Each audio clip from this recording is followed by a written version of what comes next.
Welcome to the Cup of Joe Wrestling Show. Cup of Joe Wrestling Show with Joey Harris. A podcast for the wrestling fan on the go. So take your favorite beverage of choice and join Joey as he takes a look at some of the biggest shows on the WWE Network.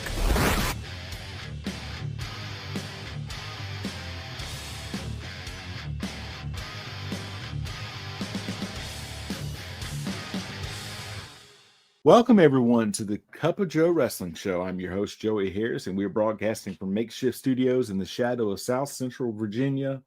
Follow the show on Twitter and Blue Sky at Cup of Joe Pod. You can email the show at cupofjoewrestlingshow@gmail.com. And doing something here a little bit different this week, folks. I've got Tyler, my co-host for the Cup of Joe, on Patreon because of the big news that happened this past week. Actually, today as we're recording this, Tyler, and that's Hulk Hogan passed away. He was 71 from Florida, and so we were getting together to record the Patreon show, and I said, hey, can we do this real quick? So let me just start with you.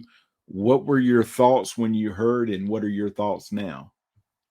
I mean, when I first initially saw it, I was kind of like, this can't be real. Then I looked into it more and I was like, yeah, it is real. Um, you know, Mixed feelings on Hogan. Hogan as a person, didn't really like.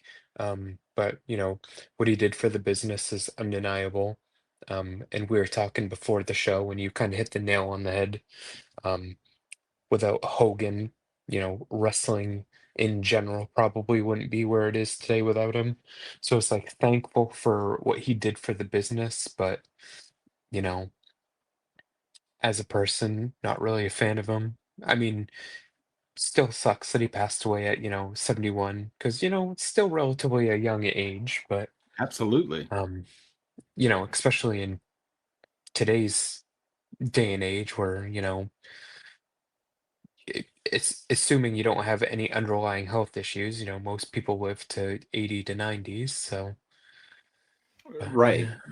Well, So, and now the average for men, I think, is what I was just talking with someone about it. The average age for men now is 78. So he was below average for that, but from what had gone out, he had health problems, and then they said this was a cardiac event. I don't know what that means. Heart attack or whatever. right. I had just saw, I think yesterday, day before yesterday, he was having some issue with his throat. I saw a news report on that. There was the whole thing, and I don't want to get into all of it, but Bubba the Love Sponge, radio guy down there, he and Hogan had a big falling out years ago, but they used to be tight. But what he had heard was that he was having trouble, something with the throat, and could no longer speak. Right. And somebody else said that was not true, but what had been coming out was that there were health issues. And just setting everything else aside, when you've wrestled for years and years and years, with all that, and he's had multiple back surgeries, you're going to have health problems, and you're Right. going to have health problems if he was, Terry Bollea, CPA or bank manager or whatever, not to mention wrestlers, because you're 71. You're not 30 anymore or 20 anymore. And, like you said, the cardiac issues, it's a known thing from steroid abuse. And it's no secret that back then steroids was a big issue. Oh yeah, yeah. And you go on them and you come off of them, and just then even getting into shape and lifting heavy later on also contributes to that. But neither one of us are doctors, and I don't want to speculate. Yeah. I will say this though, and I don't know if you've ever heard this story, Tyler, is that Hulk Hogan is the one wrestler that my wife met. She Yes.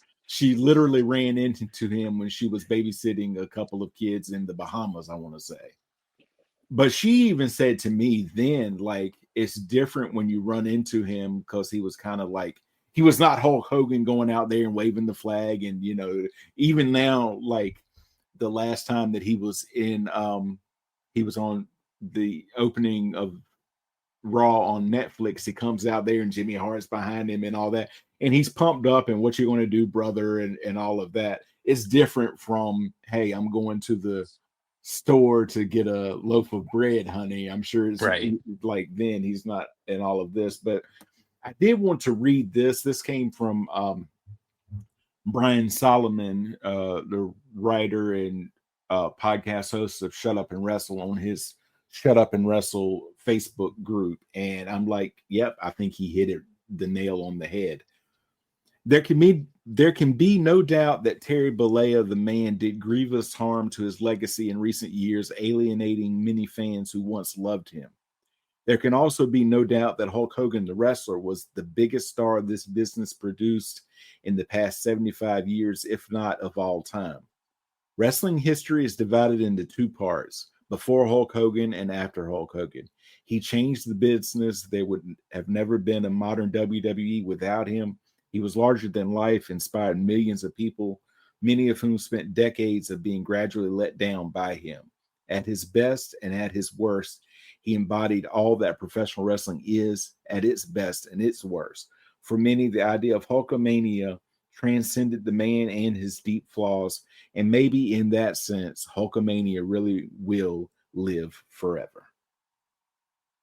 I thought that was very well said, and it encompassed everything that we've kind of been talking about here, because there were huge wrestlers before Hogan: George Hackenschmidt, Antonino Rocca, Buddy Rogers, Lou Thesz, Bruno Sammartino, superstar Billy Graham, Bob Backlund, all before him. But when Backlund loses the title to the Iron Sheik in December of 83, and the next month, January of 84, Hulk Hogan defeats him in Madison Square Garden for that first run that then saw the WWF go national and then international, expand its territory beyond the Northeast, have a massive presence on television, both in syndication and on cable, launch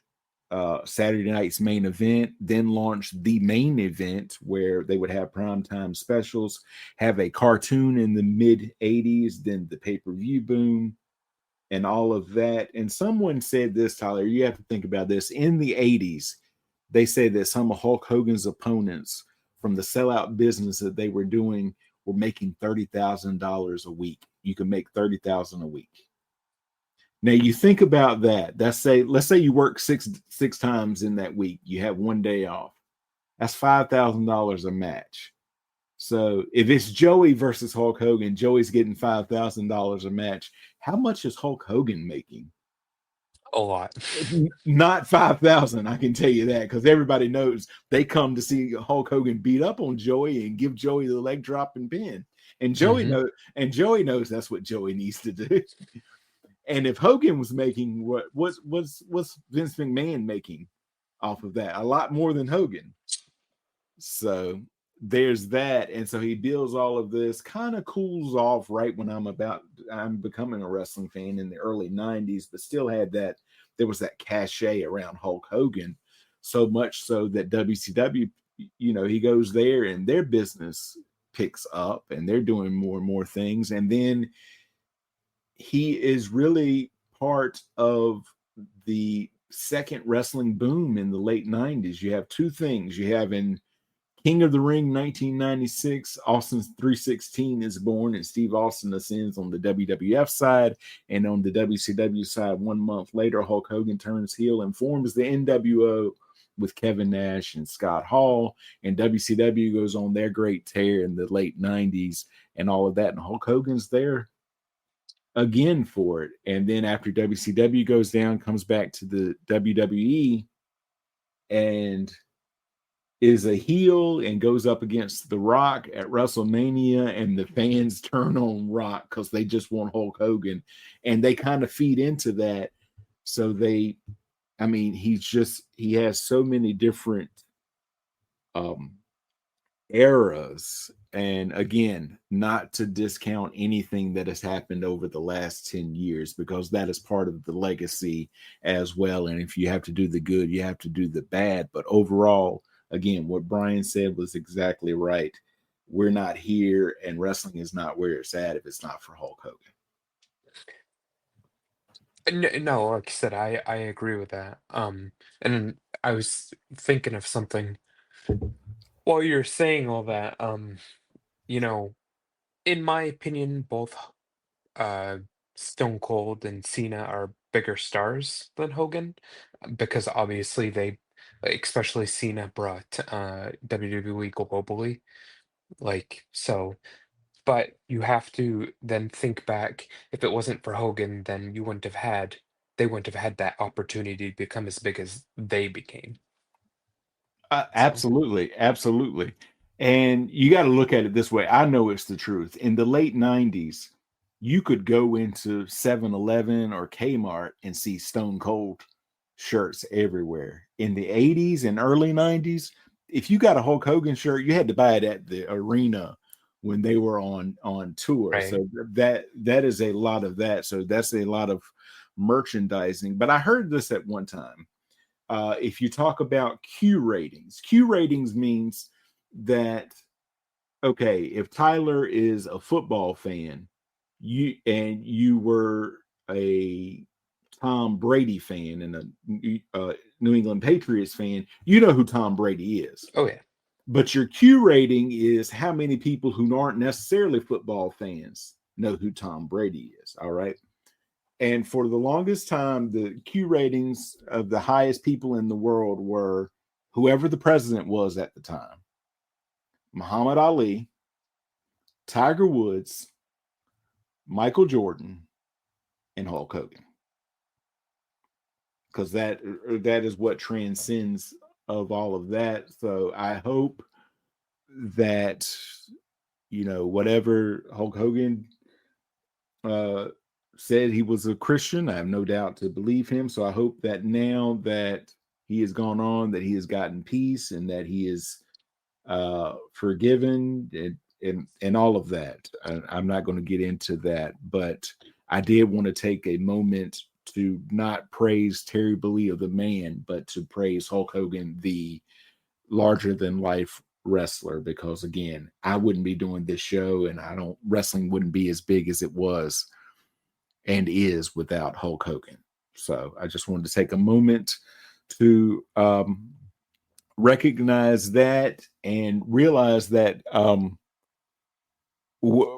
of breaking format for the end of July and early August, Tyler, because you're on this episode and you're going to be on the next two episodes, because after this we're covering SummerSlam. So it's going to be the mid to late summer of Tyler on the Cup of Joe Wrestling show. But in addition to that, folks, patreon.com/babykangaroo for the Cup of Joe on Patreon, where Tyler and I are about to record Double or Nothing 2019 and our look at that for AEW's first pay-per-view. And so for Tyler, this is Joey saying we will talk to you all next time. The Cup of Joe Wrestling Show is a production of Baby Kangaroo Media.